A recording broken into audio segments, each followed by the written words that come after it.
Alors le personnage dont on va parler aujourd'hui, il n'a pas une bonne réputation, à vrai dire, hein. Il a plutôt une réputation négative.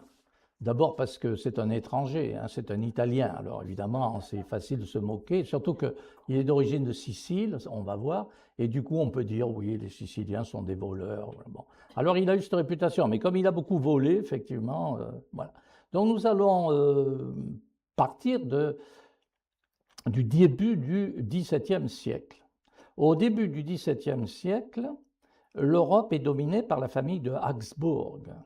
Ce sont les descendants de Charles Quint, c'est-à-dire qu'ils règnent à la fois sur l'Autriche, et donc ils sont élus généralement et très souvent et régulièrement empereurs du Saint-Empire romain germanique, et en même temps ils règnent sur l'Espagne.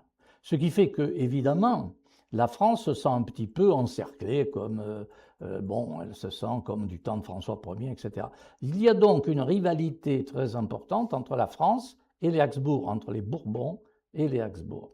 Et en 1618, l'Allemagne va être soumise, frappée par la guerre de 30 ans. C'est une guerre interallemande au début, entre catholiques et protestants, l'empereur voulant, l'empereur du Saint-Empire romain et donc roi d'Autriche, il veut renforcer son pouvoir et renforcer le catholicisme. Donc il va y avoir une guerre à ce propos et la France finira par s'y mettre.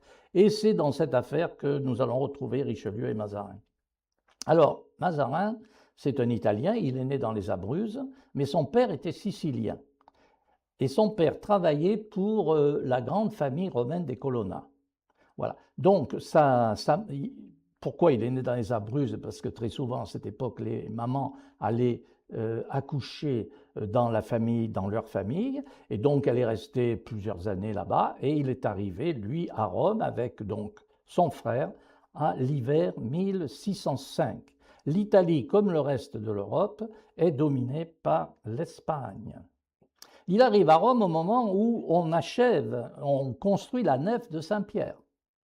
Et toute sa vie, Mazarin restera fidèle à cet art baroque qu'il ne verra plus, dont il aura le souvenir, et ce sera pour lui très cruel de ne pas pouvoir voir ça en France. D'autant que dans la famille Colonna, c'est un très beau palais dans lequel il vit. Il y a beaucoup d'œuvres d'art, un plafond magnifique. Voilà. Tout ça, c'est à la mode à l'époque, c'est le baroque romain. Et évidemment, donc il est élevé dans cette ambiance qui le marquera toute sa vie. Alors, il a beaucoup de chance parce qu'il est très intelligent. Et au fond, c'est un peu comme un enfant prodige, c'est-à-dire tout le monde remarque qu'il a une mémoire extraordinaire. Alors, il y a quelqu'un, un riche personnage, qui va payer ses études au collège des Jésuites à Rome. Il termine ses études secondaires en 1618 avec un petit mémoire sur les comètes, au moment où Galilée commence à avoir des problèmes. Vous voyez, c'était pas un moment très favorable. Donc, comme nous sommes à Rome et qu'il est jeune, il est adolescent, il commence à avoir une vie un peu dissolue, son père décide qu'il vaut mieux l'envoyer en Espagne avec donc son patron, le fils de son patron, le fils Colonna, pour faire ses études de droit canon et droit civil, à l'université d'Alcalá en Espagne, une université qui est la plus importante d'Espagne. Il restera 3 ans en Espagne et parlera couramment l'espagnol, ce qui ne sera pas, nous en reparlerons, vous verrez. Voilà. Quand il revient à Rome, la façade de Saint-Pierre est terminée et elle est consacrée en 1626 par le nouveau pape, Urbain VIII, qui va employer Mazarin. Mazarin se fait engager en effet dans les troupes pontificales. Là, la guerre de 30 ans a commencé en Allemagne, donc catholique contre protestant. La France n'est pas concernée directement, mais elle soutient bien entendu plus ou moins les protestants contre les catholiques allemands, parce qu'évidemment l'intérêt, et c'est Richelieu qui le fait, c'est un cardinal, l'intérêt de l'État français, c'est d'éviter que l'Allemagne devienne un État puissant. Donc tout ce qui peut affaiblir l'Allemagne et tout ce qui peut affaiblir l'empereur d'Allemagne, évidemment, c'est bon. Donc on aide les protestants, on aide les Suédois, on aide les Danois pour qu'ils mettent la bagaille en Allemagne. Mais c'est pas pour ça que Mazarin rentre dans les troupes pontificales. Il rentre dans les troupes pontificales parce que le pape veut éviter une guerre entre la France et l'Espagne. Or, les Espagnols qui débarquent, qui peuvent débarquer en Toscane ou à Gênes, peuvent, par le duché de Milan qui leur appartient, aller en Autriche. Mais pour ça, il faut qu'ils passent dans une vallée qui s'appelle la Valtelide, mais qui est une vallée tenue par les cantons suisses. Et les cantons suisses ne veulent pas faire passer des Espagnols parce qu'ils sont alliés des Français. Donc voilà. Et alors, c'est pour ça qu'il va là-bas et qui, bon, en somme, c'est des troupes de paix. 2 ans après, un nouvel événement amène un problème dans cette Italie du Nord. C'est la succession de la famille Gonzague à Mantoue. Les Gonzague possèdent la région de Mantoue et aussi la place forte de Casale. Et la France soutient une branche française de cette famille contre évidemment une branche italienne et espagnole. Donc, Mazarin est envoyé par le pape, par la diplomatie pontificale, avec, évidemment, ce n'est pas lui le chef, c'est un cardinal, bien entendu, c'est un neveu du pape, mais il est nommé comme adjoint pour s'occuper de négociations entre la France et l'Espagne pour éviter que ça tourne au vinaigre. Mais comme son cardinal ne fait rien, c'est lui qui progressivement prend l'importance. C'est lui qui envoie les rapports et donc on se rend compte que c'est un excellent diplomate. Et c'est comme ça qu'en janvier 1630, il est envoyé à Lyon parce qu'à Lyon arrive le cardinal de Richelieu qui vient d'être libéré du siège de La Rochelle. Il a vaincu les protestants et donc maintenant il peut descendre en Italie pour essayer de réduire l'influence espagnole et soutenir les Gonzague, donc français. Et donc, il arrive à Lyon et Mazarin lui a envoyé pour qu'on négocie. C'est comme ça qu'il rencontre Richelieu et puis bientôt aussi Louis XIII. Et il va faire son petit exploit. Le 26 octobre 1630, il réussit à éviter la guerre à Casale. Donc les Français sont dans la place et les Espagnols à l'extérieur. Et il arrive et il prétend avoir un accord de paix. Donc il empêche tout le monde de se battre. Et puis finalement, il négocie quelque chose et ça fonctionne et la guerre est évitée. Donc il devient célèbre, bien sûr, dans toutes les chancelleries d'Europe pour avoir évité la guerre entre la France et l'Espagne. Alors il y a des négociations de paix. Et là, Mazarin travaille finalement pour que la France garde la place forte de Pignerol, qui est une place forte très importante et qui permet à la France, tout près de Turin, de contrôler le duché de Savoie. Et donc, parce que c'est un allié, le duché de Savoie, de la France, mais encore faut-il lui montrer qu'on est fort, n'est-ce pas? Et donc, la place forte de Casale, c'est parfait, n'est-ce pas? On y arrive par le col du Mont-Genève et par Briançon. Bon, les Espagnols sont furieux contre Mazarin et empêche toute promotion, parce que le pape songeait un peu... Alors, il était soldat, Mazarin, théoriquement. Le pape ne veut pas que dans la diplomatie pontificale, il y ait des soldats, il veut des clercs. Donc, il lui demande de se faire prêtre. Mazarin ne veut pas. Mais par contre, il accepte de se faire tonsurer, c'est-à-dire de devenir clerc. On lui coupe 4 cheveux, ainsi il est clerc, et il est même nommé Monsignore, c'est-à-dire prélat de sa sainteté. Mais il n'a aucune fonction, parce que, évidemment, pour l'instant, le pape ne peut rien lui donner. Alors, de 1632 à 1634, il vit à Rome, il vit au palais Barberini. Barberini, c'est la famille du pape, n'est-ce pas? Et il devient même la vie d'artiste, comme le Bernin, qui est en train qui est le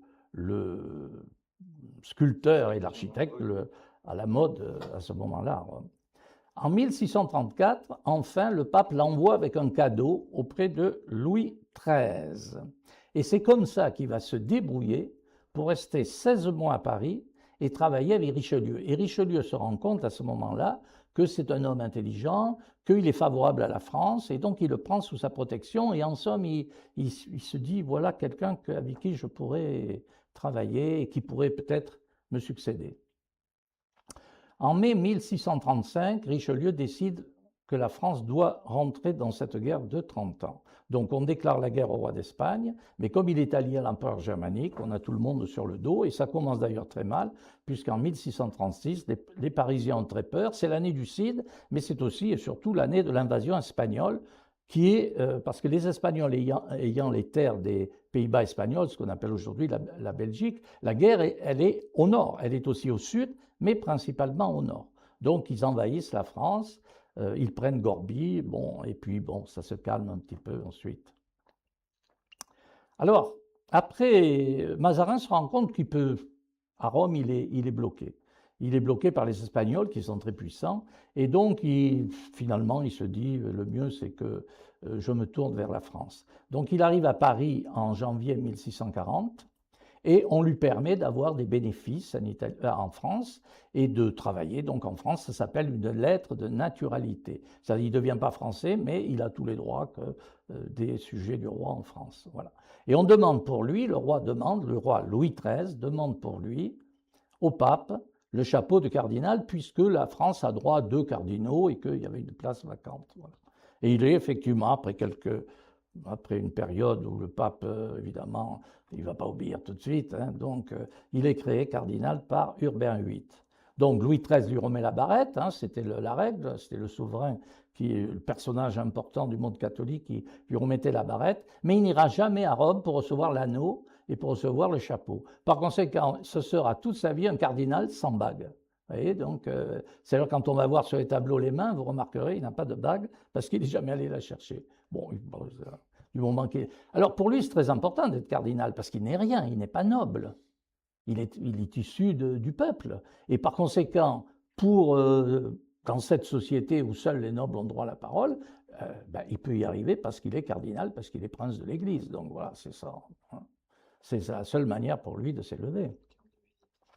Bon, Richelieu sait qu'il va mourir, il est très malade, il est très affaibli, et il faut préparer donc la régence, parce que le roi ne veut guère mieux, Louis XIII. Et pour préparer la régence, il faut éviter que le frère du roi, Gaston d'Orléans, ne prenne la régence. Pourquoi? Parce que ce personnage, qui est un habitué des complots, et qui, évidemment, ça arrive très souvent que le frère du roi pourrisse sa vie, parce que, bon, c'est pas lui le roi, alors c'est embêtant pour lui. Bon. Alors il a négocié avec l'Espagne. Il a négocié avec l'Espagne parce qu'au fond, cette guerre contre l'Espagne choque les catholiques. Pourquoi nous faisons une guerre à la catholique Espagne en s'alliant avec les protestants d'Allemagne? Vous voyez, c'est pour les catholiques sincères et confus. C'est quelque chose qui... Et en plus, c'est un cardinal qui organise ça. Vous voyez. Donc cette guerre contre l'Espagne n'est pas populaire. Donc il y a des... Gaston, lui, il a intérêt à négocier avec l'Espagne.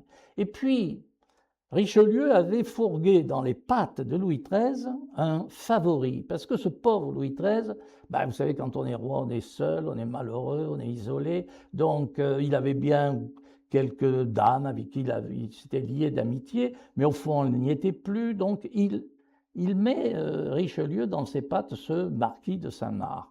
Et ce marquis de Saint-Marc, eh bien, il trouve rien de mieux que il se monte la tête, il croit qu'il va devenir extrêmement puissant, il est le favori du roi, et donc il se met avec Gaston d'Orléans pour négocier avec l'Espagne. Et Richelieu a la certitude de ce complot. Est-ce que la reine en fait partie? La reine est espagnole, c'est Anne d'Autriche.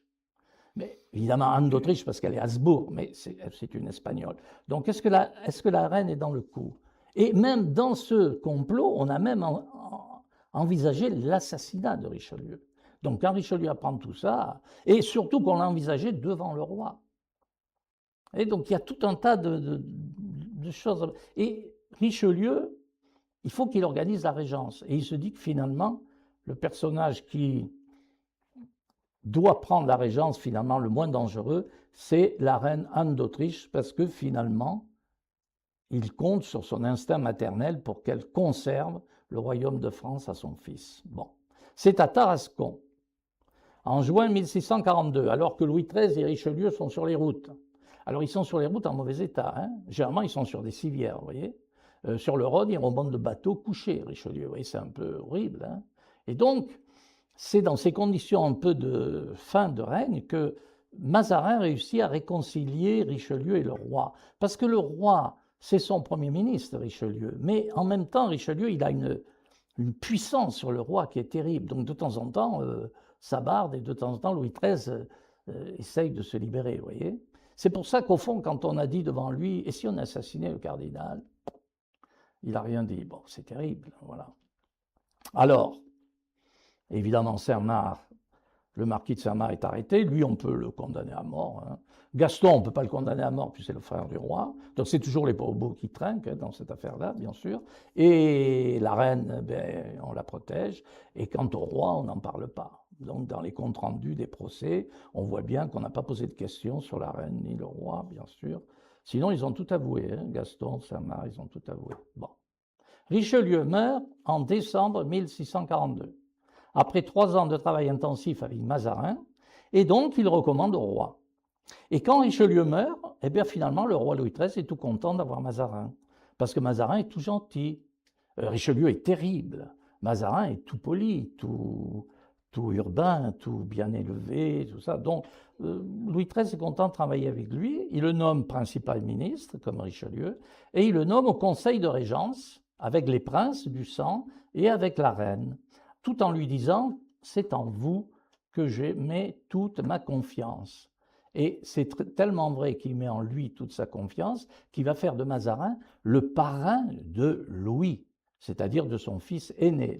Louis XIII a 2 fils, Louis et son frère, et il devient le parrain de son fils aîné. Voilà. Donc il y a un lien religieux très fort maintenant qui lie le cardinal au petit roi, au petit bébé qu'on voit là sur l'image. Voilà. En mai 1643, Louis XIII meurt. Donc la reine est enfin libérée. Ils ne s'aiment pas, la reine et le roi, ils ne s'aiment pas du tout. Et donc tout le monde s'attend au fond à ce que la reine prenne une politique favorable à l'Espagne. Son frère est roi d'Espagne, n'est-ce pas? Mais entre-temps, elle a évolué. Et du coup, à la surprise générale, elle nomme Mazarin Premier ministre. Elle a obtenu du Parlement de devenir une régente pleine et entière. Le Parlement de Paris, c'est donc la Cour de justice. Elle a obtenu d'eux qu'il lui donne la régence complète, parce que le roi avait bien un conseil de régence, etc. Bon, on abolit tout ça, et elle le nomme Mazarin, la surprise générale, Premier ministre. C'est-à-dire, je nomme Mazarin, ça veut dire je continue la politique de Richelieu qui consiste à faire la guerre à l'Espagne. Voilà. Pour affaiblir les Habsbourg par rapport aux Bourbons. Et c'est un bon choix, parce qu'au fond, Mazarin, il dépend entièrement de la reine. Vous savez, quand il y a une femme qui dirige la France, ou un autre pays, mais enfin la France parce qu'elles sont régentes, les nobles s'agitent, ils veulent évidemment renverser le pouvoir, ils veulent se mettre au milieu, ils veulent revenir au temps où ils faisaient ce qu'ils voulaient. Donc, tandis que Mazarin, lui, il n'est rien, sans la reine, il n'est rien. Donc il va lui être entièrement dévoué. Et lui, il est persuadé qu'il faut poursuivre la politique de Richelieu, et du coup, il se met d'accord avec la reine là-dessus. Mais ça ne veut pas dire que l'opinion suit. L'opinion est toujours très défavorable à cette guerre avec l'Espagne. Miracle, miracle. 2 jours après, le 19 mai 1643, un jeune noble, le duc d'Enghien, le fils donc du prince de Condé, il va devenir prince de Condé lui-même, bien sûr, remporte la victoire de Rocroi sur les tercios espagnols. Les tercios, c'est l'infanterie espagnole. Elle est réputée depuis le début du siècle invincible, n'est-ce pas? Et donc c'est une victoire qui propulse le duc d'Enghien, le prince de Condé, au sommet des personnages victorieux et militaires, et qui permet à Mazarin de chercher à négocier en position de force. Alors Mazarin s'installe près du palais royal. La reine est au palais royal et il prend l'habitude de travailler tous les soirs avec elle. Ils ont le même âge, donc ils s'entendent bien. Il a compris qu'il fallait qu'il soit à la fois son ministre et son ami. Il veut la guider avec bienveillance pour qu'elle réussisse dans sa fonction. Mais en même temps, dans ce palais où il s'est installé, qu'il loue, il commence à collectionner des œuvres d'art. Il commence à voler un petit peu dans les caisses de l'État. Enfin, voler, à l'époque, on ne pensait pas qu'on volait, mais le budget de l'État, le budget du ministre, tout ça s'est mélangé. Donc, il commence à collectionner des œuvres. Vous voyez, il a fait faire ce plafond baroque, alors qu'il n'est même pas chez lui. Il est dans un palais qu'il a loué. Donc, les négociations aboutissent au traité de Westphalie, octobre 1648. Alors, on ne va pas, les clauses de ce traité, peu importe, mais bon, ça donne à la France l'Alsace, ça ne lui donne pas la Lorraine, donc vous voyez, ça lui donne les 3 évêchés, Metz, Toul, Verdun, qui sont confirmés, et donc ça permet de voir qu'on commence, c'est sous Louis XIV que finalement on ira en Lorraine et en Alsace complètement, et avec sous Louis XV aussi, voilà. Mais le plus important, c'est pas ça. C'est que l'Allemagne reste divisée. C'est ce qu'on appelle les libertés germaniques. C'est-à-dire que les États allemands, les 300 États allemands, qui sont des villes, des évêchés, des principautés, peuvent faire ce qu'elles veulent vis-à-vis de l'empereur. L'Allemagne reste divisée. C'est parfait pour la France. C'est évidemment une victoire colossale sur la France. Imaginez que l'Allemagne devienne un Reich centralisé, voyez un peu. Hein, donc, voilà. Et ça permet même à la France d'intervenir dans les affaires d'Allemagne. Voilà, il reste la guerre avec l'Espagne qui continue. Alors, là, l'affaire devient dangereuse. Malgré cette victoire et malgré ces traités de Westphalie qui sont victorieux pour la France, la situation intérieure n'est pas bonne. Le Parlement de Paris, c'est-à-dire la Cour de justice, s'oppose au gouvernement, s'oppose à Mazarin, parce qu'ils ne veulent pas de cette guerre, je l'ai déjà dit. Les Parisiens n'en veulent pas non plus, tout le monde est contre la guerre, sauf évidemment ceux qui sont au pouvoir. Voilà. Et c'est ce qu'on appelle la fronde parlementaire. Vous voyez, c'est la période de la fronde, il va y en avoir, ça va durer plusieurs années. Elle a déjà commencé au début de 48, de 1648, et elle va se poursuivre. Donc, on est obligé, Mazarin et la reine sont obligés de céder. Vous voyez ici donc le Parlement. Ça, c'est la Sainte-Chapelle, n'est-ce pas? Ça, c'est l'île de la Cité. Et tous ces bâtiments, c'est la Cour de justice. Aujourd'hui, ils n'existent plus puisqu'ils ont brûlé au XIXe siècle. Voilà, donc ça a été tout reconstruit. Voilà. Et c'est dans ce lieu que siégeait l'ancien palais de Saint-Louis, siégeait le Parlement de Paris. Bon. Donc, ils obligent le roi, ils obligent la régente à renoncer à la réforme des impôts parce que bon, il fallait augmenter encore les impôts. Richelieu, ils avaient déjà augmenté, mais Richelieu, ils avaient augmenté dans les campagnes. Et Mazarin, lui, les augmente dans les villes. Donc, évidemment, et il les augmente pour ceux qui ont des biens. Et ça, c'est évidemment, du coup, il a toutes les villes et tous les gens puissants sur le dos, vous voyez, évidemment. Bon. Alors, comme les armées françaises sont victorieuses, Turenne, Condé sont les principaux maréchaux qui sont victorieux, la reine pense que c'est le moment de faire arrêter les parlementaires qui s'agitent, ceux qui s'opposent à son pouvoir, et elle les fait arrêter, mais ça provoque des barricades dans Paris. On voit sur cette image, n'est-ce pas, le président du Parlement, qui lui est fidèle au roi, enfin à la reine, pardon, à la régente, il se fait agresser par le peuple parce qu'on veut la libération des parlementaires arrêtés, notamment du président de Bruxelles qui était très populaire. Bon. Voilà. Donc ça barde à Paris, il y a une barricade et la famille royale est obligée de fuir. Elle fuit dans la nuit du 5 au 6 janvier. Alors on fuit dans la nuit, rien n'est préparé au château de Saint-Germain, il y a 3 lits simplement pour le roi, la reine et Mazarin, vous voyez, et un 4e pour son frère, et toute la suite, ils dorment n'importe où. Bon. Et Louis XIV n'oubliera jamais cette nuit-là, et évidemment, certains disent c'est pour ça qu'il n'a pas voulu trop résider à Paris, n'est-ce pas? Mais enfin, depuis Saint-Germain, on peut reprendre la main sur Paris. Donc avec l'armée dirigée par Condé, on assiège Paris. Et du coup, en assiégeant Paris, on arrive à négocier une paix. Nous sommes au moment où l'Angleterre fait sa révolution, vous voyez, donc le roi d'Angleterre est attaqué lui aussi. Alors ça crée évidemment l'ambiance. Hein. Donc, pardon général, méthode Mazarin, le roi qui a 11 ans, vous le voyez là, fait son entrée à Paris le 18 août 1649, mais du coup Condé devient impossible. Il est victorieux, il a sauvé la reine et le roi, bon, il ne se sent plus, il veut que tout se fasse avec ses propres idées, mais ça ne peut pas marcher comme ça, bien sûr. Donc, voilà, Mazarin décide de le faire arrêter. Pour l'arrêter, ce n'est pas évident. Il faut le faire venir au Louvre, parce qu'il faut qu'il soit seul, sans hommes, parce qu'au Louvre, les seigneurs n'ont pas le droit de rentrer avec évidemment des soldats. Donc il rentre tout seul avec son frère, ils ne se sont pas méfiés, on les emprisonne au château de Vincennes, mais ça déclenche immédiatement la fronde des princes, c'est-à-dire la révolte des seigneurs qui soutiennent Condé. Voilà, c'est la guerre civile.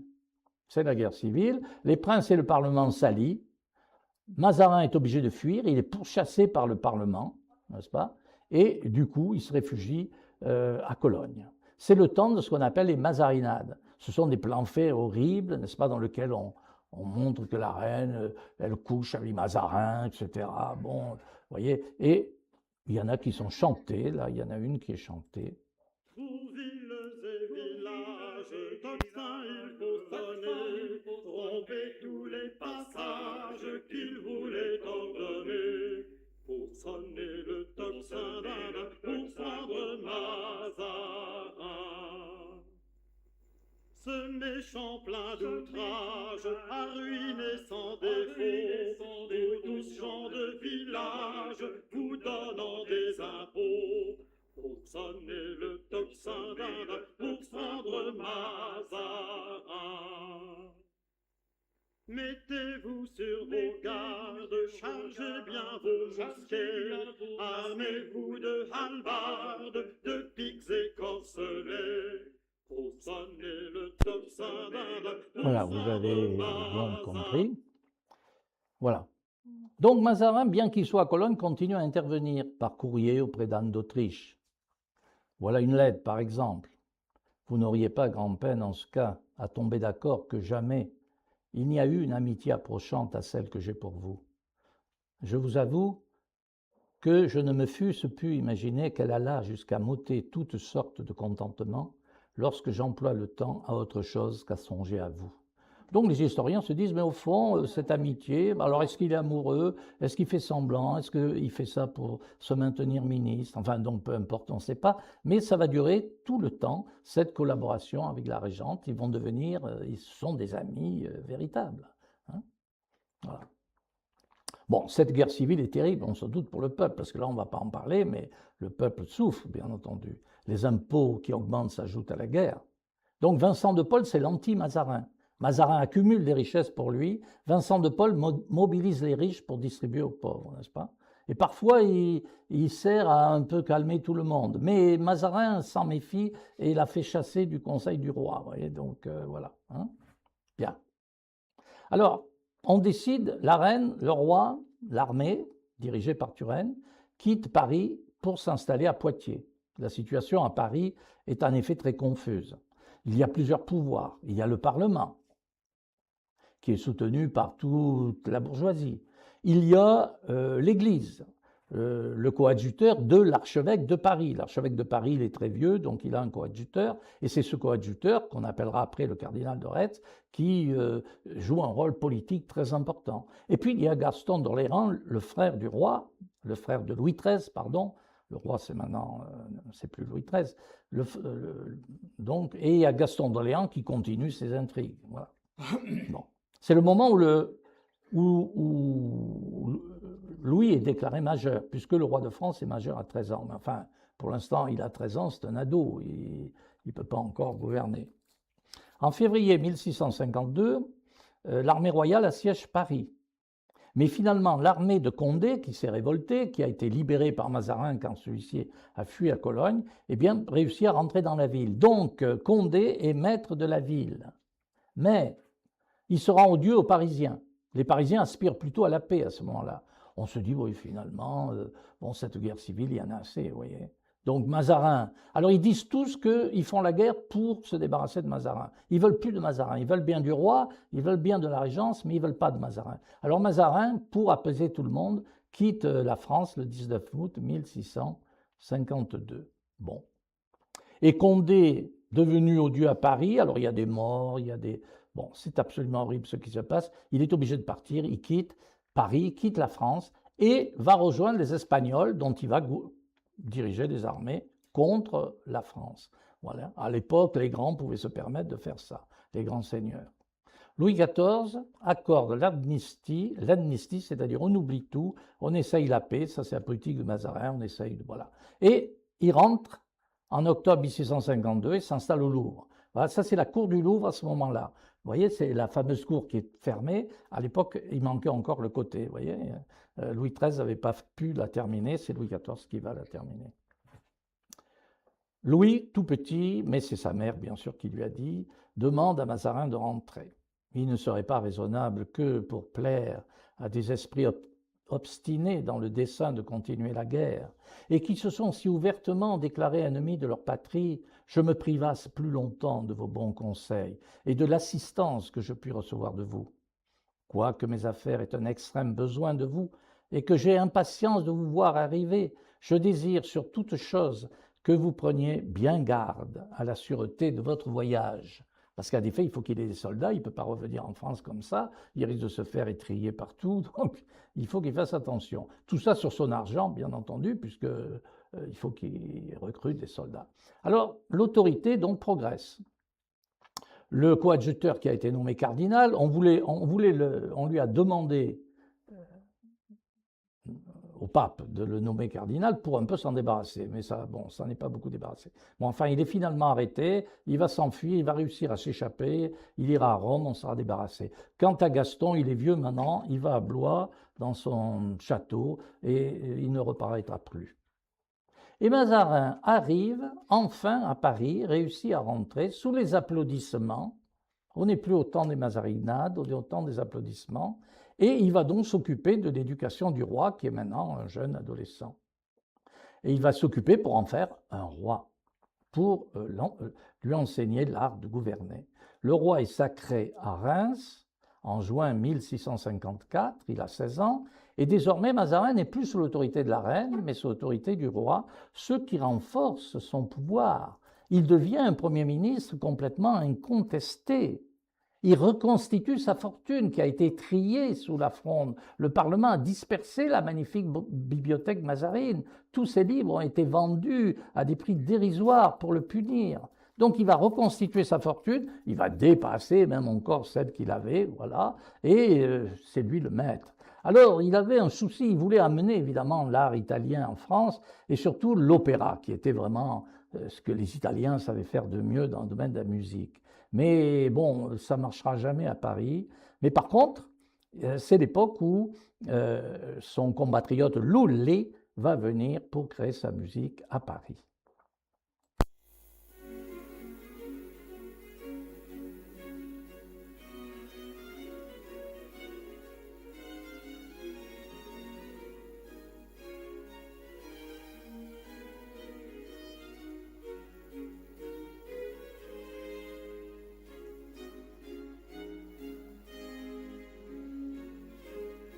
Donc Mazarin dépensera beaucoup d'argent pour essayer de créer des opéras, mais bon, le public de Paris n'était pas, ça ne marchera pas.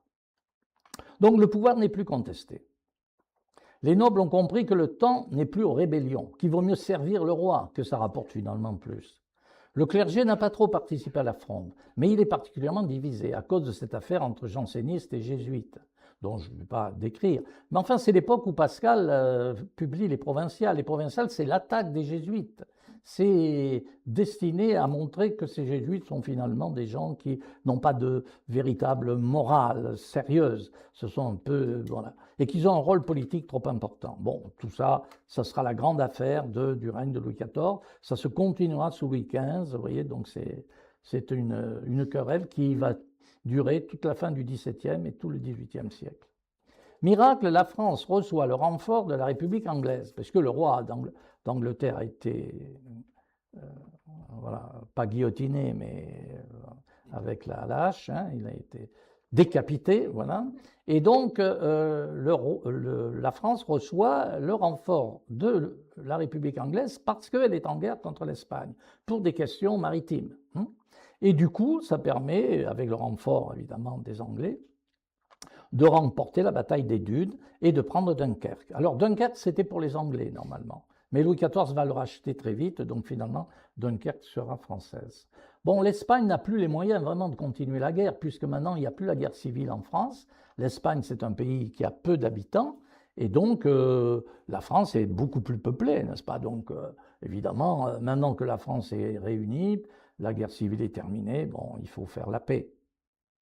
Bon, le jeune roi laisse Mazarin gouverner. Il pourrait ne pas le faire, hein. Son père avait fait assassiner le premier ministre de sa mère, hein, donc. Mais non, ils se prennent d'amitié, Mazarin et le roi. Louis XIV, finalement, considère que Mazarin peut lui apprendre, donc il admire son savoir-faire, et il apprend avec Mazarin. Alors, pour faire la paix, le mieux, c'est un mariage. Il y a une petite fille qui est née en même temps que Louis, en Espagne, qui est Marie-Thérèse. Oui, ils ont le même âge, ça serait bien. On pourrait les marier, ça permettrait à l'Espagne de terminer la guerre sans être vexée, sans être humiliée, voyez. Mais patatrac. Louis tombe amoureux de la nièce de Mazarin, parce que Mazarin, il est arrivé à Paris, il a fait venir toute sa famille, toutes ses nièces, il a toute une papardelle de nièces, plus jolies les unes que les autres. Alors celle-là, c'est pas normalement la plus jolie, mais c'est celle que préfère Louis XIV. Et il veut l'épouser. Il veut l'épouser, mais c'est impossible. Comment le roi de France pourrait-il épouser la nièce de Mazarin? Il n'est même pas noble, vous voyez, c'est impossible. Et cette fille, elle est très savante, elle connaît la littérature. Molière va s'en moquer. Molière dira c'est une précieuse ridicule. Mais en fait, elle fait découvrir à Louis XIV beaucoup de choses. Beaucoup de choses, mais pas celles que vous croyez, puisque quand elle va se marier, elle se mariera finalement avec un colonna, et on s'apercevra, enfin le mari proclamera qu'elle était vierge. Alors peut-être, bon, enfin, hein, voilà. Donc après Louis XIV, évidemment, il se vengera sur d'autres. Mais là, c'est le grand amour platonique de Louis XIV. C'est très beau. Mazarin va à Saint-Jean-de-Luz pour négocier avec les Espagnols, et il y a cette affaire de mariage. Et il faut qu'il arrive à convaincre Louis que c'est impossible, n'est-ce pas? Eh bien, il va y arriver. Après 3 mois, le roi va renoncer à Marie. Il se rend compte, à Marie Mancini, il se rend compte que non, c'est pas possible. Vous voyez, un roi ne peut pas se marier comme il veut. Hein, il faut qu'il se marie pour l'État. Voilà. C'est triste d'être roi, finalement. Bon, voilà. Bon, il écrit à Mazarin. Alors, Mazarin fait la paix. On signe le traité des Pyrénées le 17 novembre 1659. Ce traité donne à la France un certain nombre de territoires, l'Artois, des terres en Lorraine qui permettent d'être plus proche encore de l'Alsace qui est maintenant française.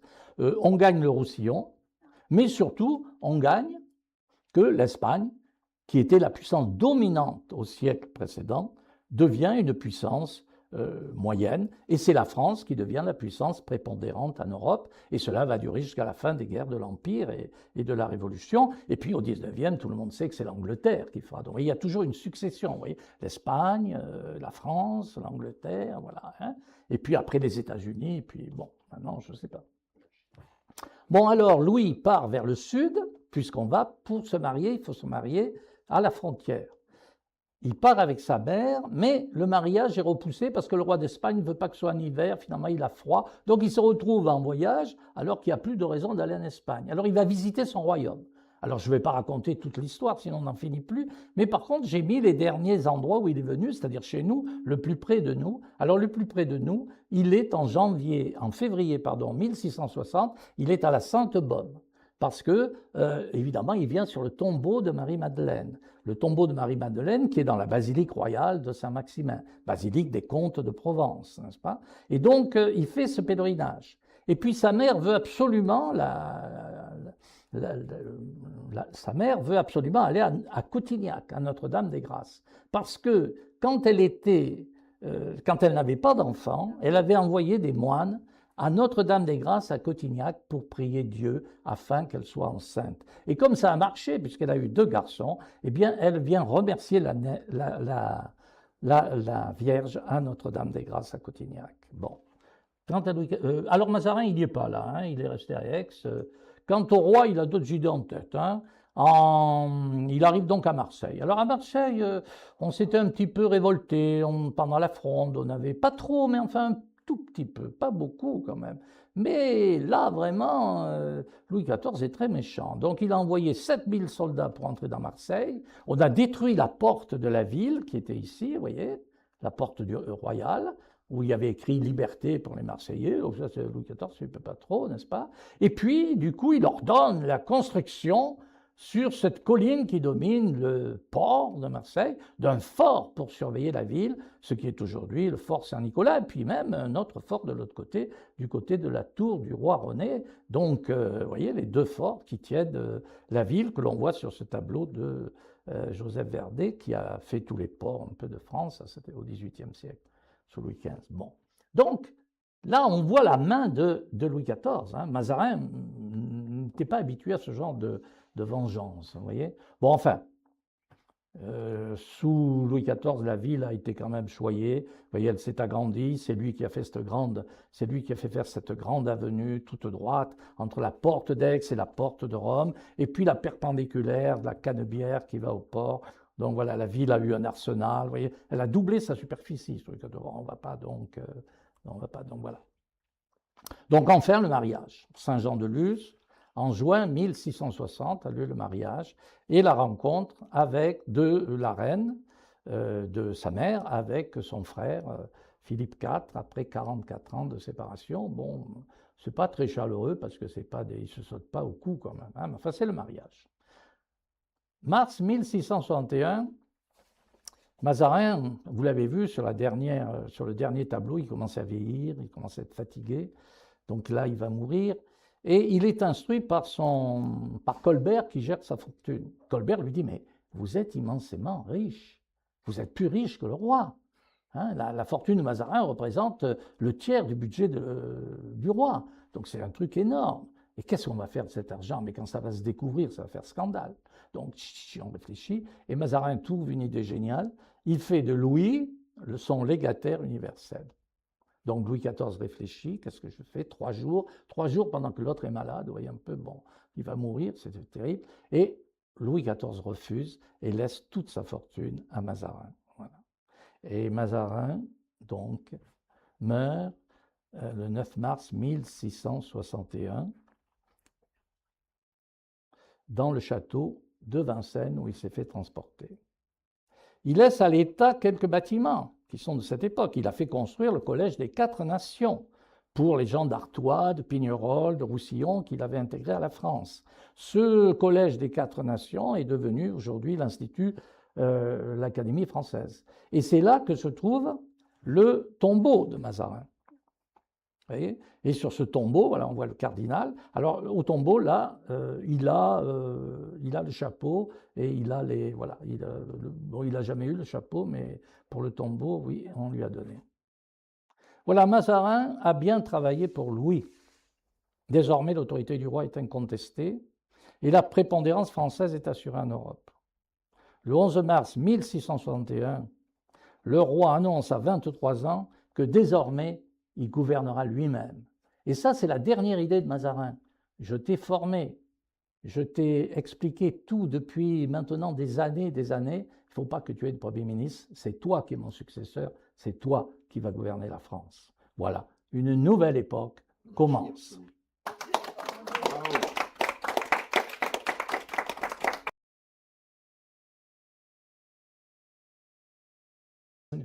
C'est une remarque. Voilà, pour rajouter. Non, mais à vous écouter, là, je me dis que c'est un personnage fondamental de l'histoire de France. Ah oui. Alors, ce que je trouve incroyable, c'est que moi, je suis d'une génération où on mettait en valeur Richelieu et Mazarin Exact. est tout à fait négligé.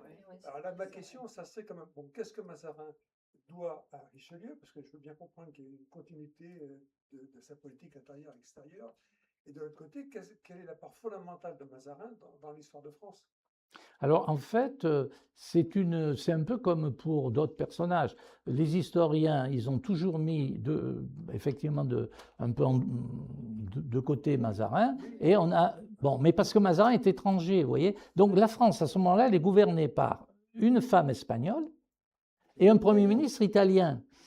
Bon, sous la Troisième République et au XIXe siècle, au XXe siècle, personne ne songe à valoriser ce truc-là, vous voyez, parce que finalement, c'est pas des Français qui gouvernent, vous voyez. Donc ça passe un peu inaperçu. Puis Mazarin, il a tellement volé qu'on a surtout vu ça. Donc on a dit, c'est un filou, il s'est enrichi aux dépens de l'État, il a amené toutes ses nièces, il les a mariées à tous les grands seigneurs, voilà. On a toujours vu ce côté négatif. Quand j'ai repris alors, si je reprends mon bouquin d'histoire, je l'ai regardé, parce que souvent les historiens ils disent, oui, maintenant on a trouvé, c'est tout à fait nouveau. Mais en fait, non.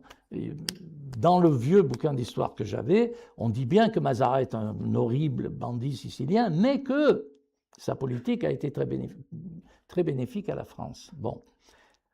Mais disons qu'aujourd'hui, de plus en plus, voilà, on revalorise son rôle. Alors, son rôle, c'est, il a continué la politique de Richelieu. Maintenant, cette politique de Richelieu, de faire la guerre à l'Espagne, est-ce que c'est une bonne politique au fond ? Parce qu'elle donne à la France sa prépondérance en Europe, d'accord, mais on aurait pu peut-être faire la paix beaucoup plus tôt. Donc cette politique a été contestée. On peut peut-être défendre que c'était pas... Mais en tout cas, c'était l'idée de Richelieu. Il fallait que la France se débarrasse de cette suprématie des Habsbourg pour qu'elle puisse... bon, voilà. Hein, donc ça, c'était... Et la deuxième chose qu'il a fait, c'est qu'il a réussi pendant cette régence en négociant, en achetant les uns et les autres, il a réussi à éviter que la guerre civile ne submerge la monarchie. Au même moment, le roi d'Angleterre est décapité, Charles Ier. Donc vous voyez la différence entre la France et l'Angleterre. L'Angleterre décapite le roi, bon après elle le fait revenir. Et nous, on bâtit la monarchie absolue.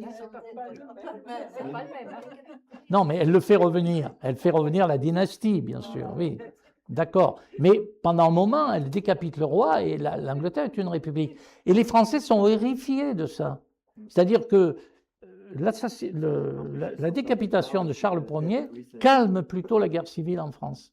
Ça, on se dit, mais on ne va pas faire ça. On ne peut pas faire ça. Le roi est sacré. Oui, 100 ans plus tard, bien sûr, on le fera. Mais là, on ne le fait pas. Et ça calme quand même. Hein. Bon. Donc, il arrive à gérer cette guerre civile. Ce n'est pas évident. Toutes les régions sont dangereuses. Hein. Et la troisième chose, eh ben, apparemment, il a éduqué Louis XIV. Oui, c'est ça, surtout. Il a renforcé la monarchie absolue. Il a créé la monarchie absolue. Ah oui, ça, je ne l'ai pas dit, j'aurais dû le dire. Oui, c'est ça. À la conclusion de Mazarin, c'est Richelieu et Mazarin ont organisé la monarchie absolue. Monarchie absolue qui ne veut pas dire qu'ils ont tous les pouvoirs, mais qu'elle est absolument indépendante des pouvoirs extérieurs, du pape et de l'empereur. Que le roi de France est souverain total en son royaume. C'est ça que ça veut dire la monarchie absolue. Hein, tu peux reprendre là, Carlo, il peut te reprendre. Non, non, ça va, ça va. Mais il a bien manœuvré. Il a quand même gouverné à un moment très très difficile. Les deux fronts, c'était quand même. Il était pris en tenaille. Hein. Bien sûr. Il fallait beaucoup d'habileté quand même. Alors là, on a passé, je n'ai pas raconté, mais si j'avais raconté la Fronde, on y serait encore demain, mais c'est que des histoires de Mazarin qui négocie, qui les embobine. Alors il le méprisait, ce Mazarin, parce qu'au fond, il ne se battait pas. Il ne se battait pas, ce Mazarin. Ce n'était pas un homme de guerre, ce n'était pas un méchant, ce n'était pas un violent, mais par la magouille, par l'argent, par la distribution des places, par la négociation, il est arrivé à ce que ça tienne. Oui, il avait sans doute c'est un diplomate. C'est quand même lui qui a ramené la puissance de la France. Hein. Oui, c'est lui ça. Donc il a créé la monarchie absolue, tu as raison. Hein, voilà. Et puis, et donc la prépondérance française en Europe. Bien sûr. Alors tu veux dire que c'est un diplomate, tu ne veux pas dire que c'est un Italien par hasard. Non, mais là, il y a Carlo, je ne peux pas taper sur les Italiens. Carlo. Je voudrais une question plus générale. Finalement, dans l'histoire de France, avant et après la période Richelieu-Mazarin, il n'y a pas eu d'homme religieux aussi important dans l'histoire de France. Ah si, alors après, il y a un autre cardinal qui va gouverner, dont on parle moins, c'est le cardinal de Fleury, c'est l'évêque de Fréjus, qui va gouverner et qui va éduquer Louis XV. Donc toute la première partie du règne de Louis XV, c'est le cardinal de Fleury, et la politique du cardinal de Fleury, elle n'est pas stupide, c'est la paix avec l'Angleterre. Parce que il a compris, lui, que faire la guerre à l'Angleterre était extrêmement dangereux. D'autres ne le comprendront pas. Hein. Donc sa politique, lui, de paix avec l'Angleterre, elle marche bien parce qu'au fond, les Anglais lui disent « à nous les mers, à vous la France, le continent ». Donc la France règne sur le continent et l'Angleterre sur les mers. Vous voyez, manque de chance, cette politique va capoter parce que le commerce français va progresser. Nous allons créer ces fameuses îles à esclaves où nous allons devenir les meilleurs. Nous allons produire du sucre, du café, du cacao qu'on va vendre dans toute l'Europe, ce qui va exciter les Anglais. Et les Anglais vont dire, mais il faut arrêter ça et il faut faire la guerre à la France. Et du coup, on va se retrouver dans les guerres maritimes contre l'Angleterre. Donc, avec le cardinal Fleury, la mode à l'époque était aux cardinaux. Alors voilà. Mais après ou avant... Ça s'arrête avec lui. Avant lui, il y avait eu. Pendant la Révolution, la BCIS. Oui, et quand Louis XIV meurt, il y a la Régence. Et là, il y a un horrible abbé de cour qui devient cardinal et qui devient Premier ministre. Mais ça ne dure pas longtemps, l'abbé Dubois. Mais ça ne dure pas longtemps. Un horrible personnage. Fleury, c'était un type. Voilà, c'est l'évêque de Fréjus, donc de Fréjus ne peut pas sortir mauvaise chose. Hein, voilà. Ni d'ailleurs d'Italie. Non, on conteste le règne de Louis XIV, on peut dire, Mais ce que tu as dit avant, moi, ça me paraît extraordinaire, ça, le fait que c'était de la petite noblesse à l'origine.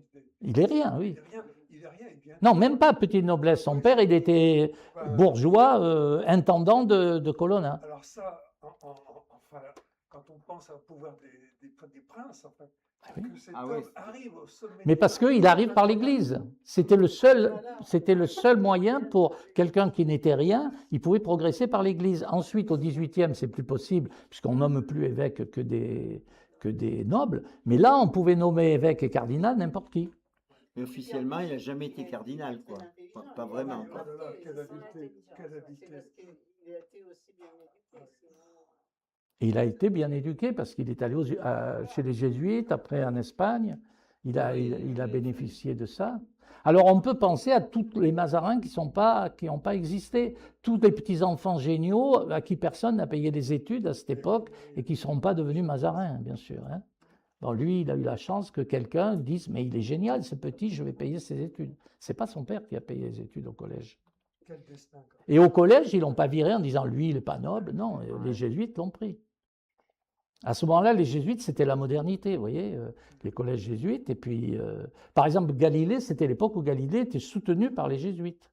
Mais après, quand l'affaire a mal tourné, les jésuites, ils ont arrêté parce qu'ils ont dit, oula, ça va. Hein, c'était une querelle entre les jésuites qui étaient pour Galilée et les dominicains qui étaient contre Galilée. Et donc, comme les dominicains avaient l'Inquisition, évidemment, il valait mieux pas trop se frotter aux dominicains. Hein. Alors là, je me demande encore comment ça allait tirer Mazarin. Parce que son sujet sur les comètes, c'était quand même... Oui, ben alors, il s'en est tiré en faisant... Oui, mais c'était un sujet pour un élève, donc... mais il s'en est tiré en étant... Effectivement, dans les bouquins, il raconte que c'est une des premières fois où on a montré ses qualités de diplomate, quoi. Il ne s'est pas foutu, il ne s'est pas mis dans cette galère. Bon, les comètes, elles arrivaient de loin, elles venaient, voilà, bon... Mais on n'a pas parlé de savoir si la Terre tourne autour du Soleil. Voilà. Allez, allez.